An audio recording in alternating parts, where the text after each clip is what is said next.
ನಮಸ್ಕಾರ, ನೀವು ನೋಡ್ತಾ ಇದ್ದೀರಾ ಶ್ರೀ ಮಾರಿಕಾಂಬಾ ಡಿಜಿಟಲ್ ಟಿವಿ. ನಾನು ಸೃಷ್ಟಿ ನಾಯ್ಕ್. ದೆಹಲಿಯ ಜಂತರ್ ಮಂತರ್ನಲ್ಲಿ ರಾಹುಲ್ ಗಾಂಧಿ, ಪ್ರಿಯಾಂಕಾ ಗಾಂಧಿ ಸೇರಿದಂತೆ ಕಾಂಗ್ರೆಸ್ ಮುಖಂಡರ ವಿರುದ್ಧ ಪೊಲೀಸರು ಕೈಗೊಂಡ ಕ್ರಮವನ್ನು ಖಂಡಿಸಿ ಉಡುಪಿ ಜಿಲ್ಲಾ ಕಾಂಗ್ರೆಸ್ ಸಮಿತಿ ರಸ್ತೆ ತಡೆದು ಪ್ರತಿಭಟನೆ ನಡೆಸಿದ. ಇದೇ ವೇಳೆ ನೀಟ್ ಪ್ರಶ್ನೆ ಪತ್ರಿಕೆ ಸೋರಿಕೆ ಪ್ರಕರಣದ ವಿರುದ್ಧವೂ ಕಾರ್ಯಕರ್ತರು ತೀವ್ರ ಆಕ್ರೋಶ ವ್ಯಕ್ತಪಡಿಸಿದರು.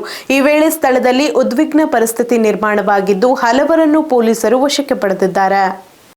ಉಡುಪಿ ನಗರದ ಬ್ರಹ್ಮಗಿರಿ ಸರ್ಕಲ್ನಲ್ಲಿ ಉಡುಪಿ ಜಿಲ್ಲಾ ಕಾಂಗ್ರೆಸ್ ಸಮಿತಿಯ ನೇತೃತ್ವದಲ್ಲಿ ಬೃಹತ್ ರಸ್ತೆ ತಡೆ ಪ್ರತಿಭಟನೆ ನಡೆಯಿತು.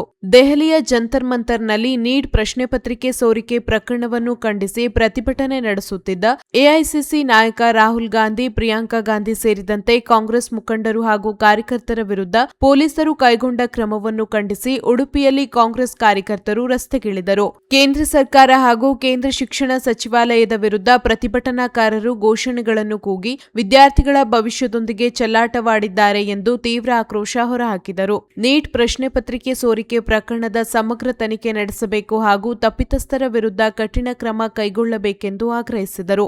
ಬ್ರಹ್ಮಗಿರಿ ಸರ್ಕಲ್ನಲ್ಲಿ ರಸ್ತೆ ತಡೆ ನಡೆಸಿದ ಪರಿಣಾಮ ಕೆಲಕಾಲ ವಾಹನ ಸಂಚಾರಕ್ಕೆ ಅಡಚಣೆ ಉಂಟಾಯಿತು. ಸ್ಥಳದಲ್ಲಿದ್ದ ಪೊಲೀಸರು ಪ್ರತಿಭಟನಾಕಾರರನ್ನು ಮನವೊಲಿಸಲು ಪ್ರಯತ್ನಿಸಿದರು.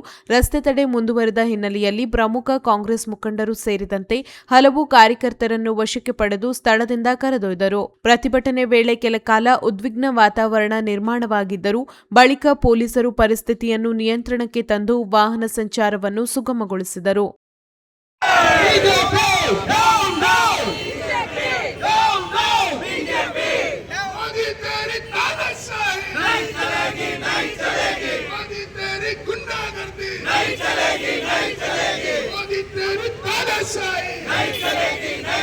ವಿದ್ಯಾರ್ಥಿಗಳ ಜೀವನದಲ್ಲಿ ಚೆಲ್ಲಾಟ ಆಡುವ ಬಿಜೆಪಿ ಸರ್ಕಾರಕ್ಕೆ, ವಿದ್ಯಾರ್ಥಿಗಳ ಜೀವನದಲ್ಲಿ ಚೆಲ್ಲಾಟ ಆಡುವ ಧರ್ಮೇಂದ್ರ ಪ್ರಧಾನಿಗೆ